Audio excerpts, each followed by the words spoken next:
15 penjara wanita paling berbahaya di dunia.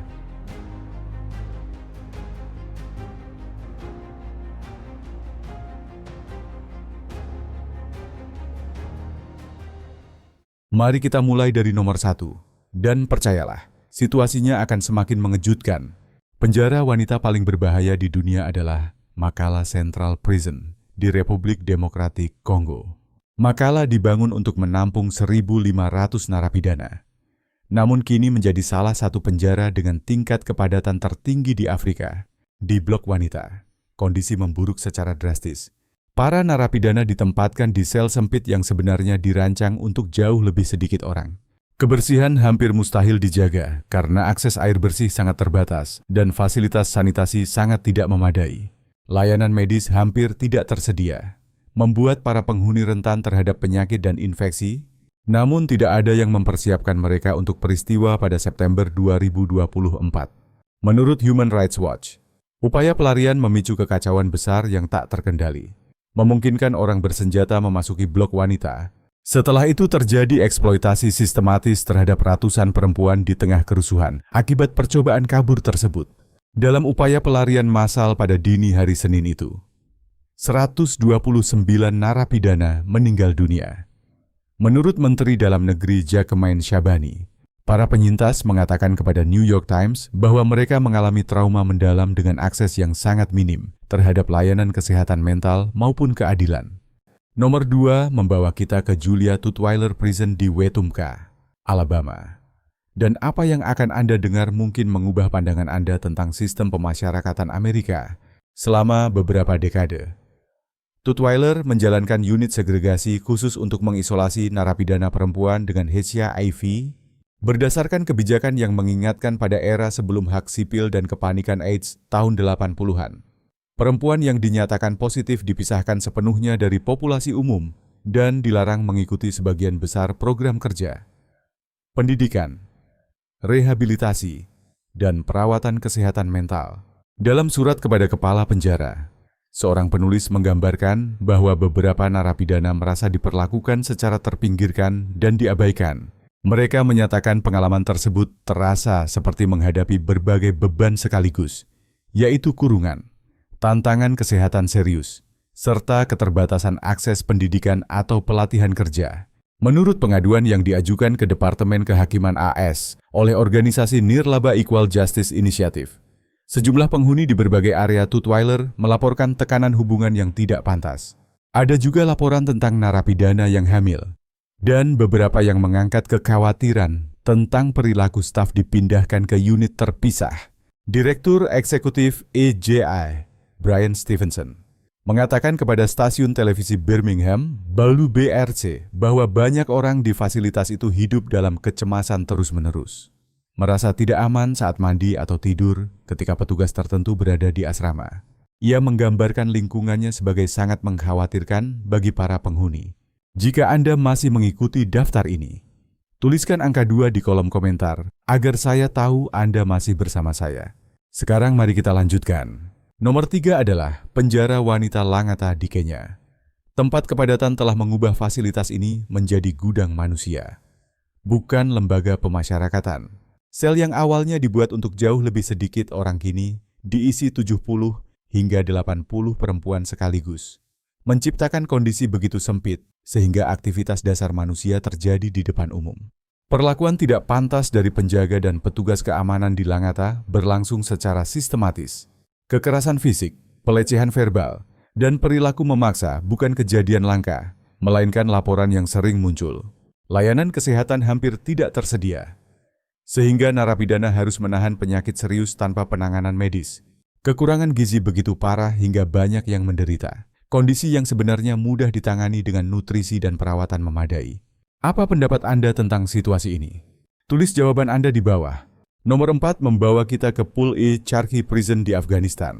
Di sini, isolasi total bukan pilihan terakhir bagi narapidana berbahaya, melainkan bentuk perlakuan psikologis yang tidak manusiawi yang digunakan secara umum. Kisah dari Pool E Charkhi menggambarkan interogasi keras yang melampaui sekadar pertanyaan dan masuk ke ranah perlakuan sistematis yang tidak manusiawi. Keheningan di fasilitas ini bukanlah ketenangan, melainkan tanda tekanan mendalam. Sebelum Taliban mengambil alih pada 2021, penjara ini sudah terkenal melanggar standar internasional perlakuan manusiawi. Menurut Anda, apakah kesadaran global dapat membantu memperbaiki kondisi seperti ini? Tulis pandangan Anda di komentar. Kami membaca semuanya. Di posisi 5, kita melihat Luzira Women's Prison di Uganda, di mana kepadatan telah mencapai tingkat ekstrem, dengan kapasitas sekitar 200 hingga 250 orang. Fasilitas ini sering menampung 700 hingga 800 narapidana, sekitar 300% di atas kapasitas. Laporan menunjukkan masalah datang baik dari staf maupun sesama penghuni. Kepadatan menciptakan kondisi ideal bagi penyakit menular, seperti tuberkulosis menyebar cepat. Tanpa layanan kesehatan memadai, penyakit ini menjadi ancaman serius. Gabungan kekurangan makanan, air tercemar, dan ruang yang terlalu penuh menyebabkan wabah sering terjadi di dalam penjara. Ini bukan krisis terpisah, melainkan dampak yang dapat diprediksi dari pengabaian sistematis yang sangat memprihatinkan. Kini kita memasuki posisi 6. Dan saya perlu memperingatkan bahwa yang berikut ini termasuk pelanggaran hak asasi paling berat di fasilitas modern. Jika apa yang sudah kita bahas terasa mengganggu, silakan bagikan video ini kepada teman Anda. Dukungan Anda sangat membantu jangkauan video ini. Terima kasih atas dukungannya. Nomor 6 adalah Mukobeko Maximum Security Prison di Zambia. Tempat konsep martabat manusia seolah diabaikan. Sel yang dirancang untuk 4 orang sering diisi 10 hingga 15 narapidana, membuat ruang begitu sempit hingga sulit bergerak. Namun kepadatan hanyalah awal dari kenyataan yang lebih kelam. Perlakuan tidak manusiawi oleh petugas di Mukobeko terjadi secara sistematis. Narapidana hidup dalam ketakutan akan tindakan sewenang-wenang dari mereka yang seharusnya menjaga keselamatan. Situasi ini membuat banyak orang ragu menyampaikan keluhan karena takut pada konsekuensi negatif. Masalah lain adalah investasi tikus yang menguasai fasilitas. Bukan sekadar beberapa hewan pengerat, melainkan gerombolan yang mencemari makanan, menyebarkan penyakit, dan menambah tekanan psikologis. Kombinasi kondisi hidup buruk dan masalah lingkungan menimbulkan pertanyaan serius tentang standar keselamatan dan kemanusiaan di sana. Nomor 7 membawa kita ke Bangkok Women's Correctional Institution di Thailand. Tempat lebih dari 2.000 narapidana dijejalkan ke ruang yang hanya dirancang untuk 500 orang. Dalam panas Thailand yang menyengat, ventilasi memadai menjadi persoalan hidup dan mati. Namun hampir tidak tersedia. Layanan kesehatan diperlakukan seperti kemewahan, bukan hak dasar. Penyakit kulit menyebar tanpa kendali di asrama padat. Sementara program penyesuaian sikap menjadi istilah halus untuk perlakuan fisik dan psikologis yang keras. Para narapidana menggambarkan program ini bukan untuk memperbaiki, melainkan menghancurkan semangat mereka. Tujuannya bukan rehabilitasi, tetapi dominasi psikologis penuh. Yang membuat fasilitas ini sangat keras adalah cara kebutuhan khusus perempuan diabaikan. Narapidana wanita memiliki kebutuhan kesehatan berbeda. Banyak yang terpisah dari anak mereka, dan kebutuhan emosional mereka berbeda dari pria, alih-alih memenuhi kebutuhan tersebut. Fasilitas ini justru menggunakannya sebagai alat kontrol dan menolak layanan kesehatan dasar. Di posisi 8, kita menuju Madagaskar dan Antanimora Women's Prison. Sebuah laporan mencatat fasilitas ini melebihi kapasitas resmi hingga hampir 8 kali lipat. Akibatnya, para narapidana harus tidur berhimpitan seperti barang muatan, bahkan saling menaruh kaki karena ruang lantai tidak cukup untuk berbaring dengan layak. Kondisi kebersihan di Antanimora sangat memprihatinkan. Lingkungan kotor menciptakan tempat ideal bagi penyakit menyebar cepat di antara populasi padat. Tanpa layanan kesehatan memadai, penyakit tersebut menjadi ancaman serius. Kekurangan nutrisi memperburuk kondisi fisik, menghambat pemulihan dari penyakit ringan sekalipun. Kepadatan, sanitasi minim, dan nutrisi tidak cukup menciptakan lingkungan yang jauh dari standar lembaga pemasyarakatan yang layak. Nomor 9 membawa kita ke Rose M. Singer Center, dikenal sebagai Rosie's Jail, yang terletak di Rikers Island, New York. Mungkin mengejutkan mengetahui bahwa salah satu penjara wanita paling berbahaya di Amerika berada hanya beberapa mil dari gedung pencakar langit Manhattan. Rikers Island mendapat julukan Gladiator School karena konflik antar narapidana yang sering terjadi. Dan bagian wanita memiliki reputasi keras yang sama, yang membuat Rosie's Jail sangat bermasalah. adalah pengabaian medis yang sistematis. Ada kasus narapidana meninggal akibat kondisi yang sebenarnya dapat diobati karena perawatan tidak diberikan secara memadai. Krisis kesehatan mental juga menjadi masalah besar. Banyak penghuni berjuang dengan gangguan mental yang tidak tertangani, menciptakan lingkungan penuh tekanan psikologis berat. Laporan juga menggambarkan pelanggaran sistematis di dalam institusi. Beberapa penjaga yang seharusnya menjaga keselamatan justru dituduh menyalahgunakan wewenang. Banyak narapidana hidup dalam ketakutan terus-menerus. Tidak tahu kapan situasi bisa memburuk atau kapan mereka menjadi target berikutnya dalam sistem yang gagal memenuhi standar rehabilitasi dan perlakuan manusiawi. Di nomor 10, ada Pollsmoor Prison di Afrika Selatan. Fasilitas keamanan maksimum di mana bagian wanita dikenal karena perlakuan tidak layak dan pengabaian yang berlangsung lama. Aktivitas geng bukan hanya ada, tetapi turut memengaruhi kehidupan sehari-hari di dalam penjara. Banyak narapidana mengaku hidup dalam ketakutan akan intimidasi, pemerasan, dan ancaman bahaya. Budaya diam di dalam fasilitas membuat banyak orang merasa tidak memiliki jalur aman untuk mencari perlindungan atau keadilan. Layanan kesehatan di Pollsmoor dinilai sangat tidak memadai. Narapidana dengan penyakit kronis sering tidak mendapatkan perawatan rutin, dan cedera akibat konflik kerap tidak ditangani tepat waktu. Kepadatan berlebih memperburuk keadaan, menciptakan lingkungan di mana penyakit mudah menyebar dan memicu masalah kesehatan berkelanjutan bagi para penghuni.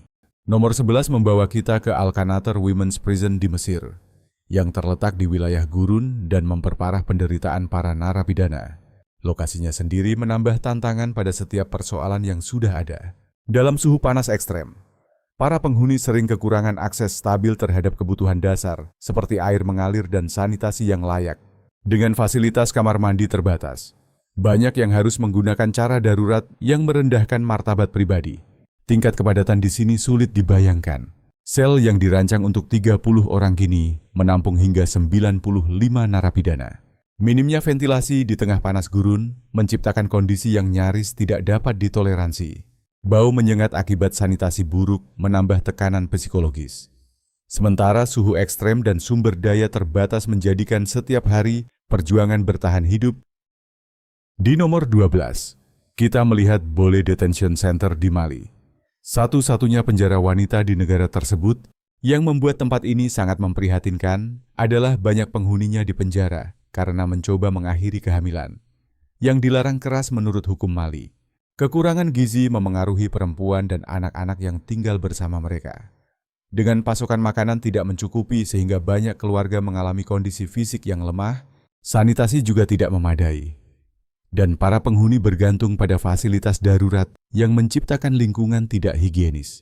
Masalah ini ditambah kepadatan, membuat penyakit mudah menyebar di seluruh fasilitas. Nomor 13 membawa kita ke Juba Central Women's Prison di Sudan Selatan, di mana angka-angkanya saja sudah menggambarkan situasi mengerikan. Dibangun untuk 500 orang, kini menampung lebih dari 2.000 narapidana. Bayangkan sel untuk 10 orang diisi 70 penghuni. Perbandingan ini menunjukkan betapa parahnya kondisi di sana. Namun kepadatan hanyalah awal dari masalah. Laporan organisasi hak asasi mencatat penggunaan perlakuan keras dan tidak pantas sebagai alat kontrol di dalam fasilitas. Akses terhadap air bersih terbatas dan sanitasi tidak layak mempermudah penyebaran penyakit. Pada saat yang sama, kekurangan makanan bergizi membuat banyak narapidana berada dalam kondisi lemah, sehingga sulit pulih, bahkan dari gangguan kesehatan ringan. Beranjak ke nomor 14, kita menuju Sierra Leone dan Freetown Female Correctional Center. Fasilitas ini mencerminkan masalah yang berakar pada kemiskinan dan ketidaksetaraan sistemik. Banyak penghuni bukan pelaku kejahatan berat, melainkan dipenjara karena pelanggaran kecil seperti berkeliaran atau meminjam uang dalam jumlah kecil untuk memberi makan keluarga. Tragisnya, ketidakmampuan melunasi utang tersebut membuat mereka terkurung berbulan-bulan, bahkan bertahun-tahun. Sebagai satu dari 2 fasilitas pemasyarakatan utama di Sierra Leone, kepadatan hampir tidak terhindarkan. Para narapidana hidup dalam kondisi gelap dengan sanitasi minim. Toilet sangat terbatas atau bahkan tidak tersedia, memaksa mereka bertahan dalam keadaan yang melanggar hak dasar manusia. Kekurangan makanan bergizi terus terjadi, dan layanan medis hampir tidak ada. Di posisi terakhir, Ada Central California Women's Facility di Chowchilla, California. Anda mungkin berpikir ini Amerika. Seberapa buruk kondisinya? Bersiaplah untuk terkejut. Fasilitas ini adalah lembaga pemasyarakatan wanita terbesar di dunia. Menampung lebih dari 3.500 narapidana. Namun ukurannya bukan masalah utama. Yang menjadi perhatian adalah pola hubungan tidak pantas dan pelanggaran batas antara staf dan narapidana yang telah dilaporkan selama bertahun-tahun. Ratusan pengaduan hukum telah diajukan terkait fasilitas ini. Banyak di antaranya menyoroti dugaan pelanggaran oleh staf. Ini bukan kejadian tunggal, melainkan pola yang berulang dan telah menjadi perhatian publik. Banyak narapidana menggambarkan hidup dalam ketakutan berkelanjutan. Bukan hanya terhadap konflik sesama penghuni, tetapi juga terhadap interaksi dengan pihak yang seharusnya menjaga keselamatan mereka. Saat kita mengakhiri perjalanan melalui 15 penjara wanita paling berbahaya di dunia, ingatlah bahwa ini bukan sekadar angka atau kisah menakutkan tanpa wajah. Ini adalah manusia nyata yang hidup dalam kondisi yang melanggar martabat dan keadilan. Mereka mungkin melakukan kesalahan, tetapi tidak pantas menerima perlakuan tidak manusiawi dan perendahan nilai kemanusiaan. Fakta bahwa kondisi seperti ini masih ada di abad ke-21 di berbagai negara. Seharusnya menggugah siapapun yang peduli pada hak asasi manusia. Penjara-penjara ini bukan pengecualian, melainkan cerminan sistem yang lebih mengutamakan hukuman daripada rehabilitasi, kekerasan daripada keadilan, dan perendahan daripada martabat. Jika video ini membuka mata Anda terhadap kenyataan yang jarang terlihat, jangan hanya menonton.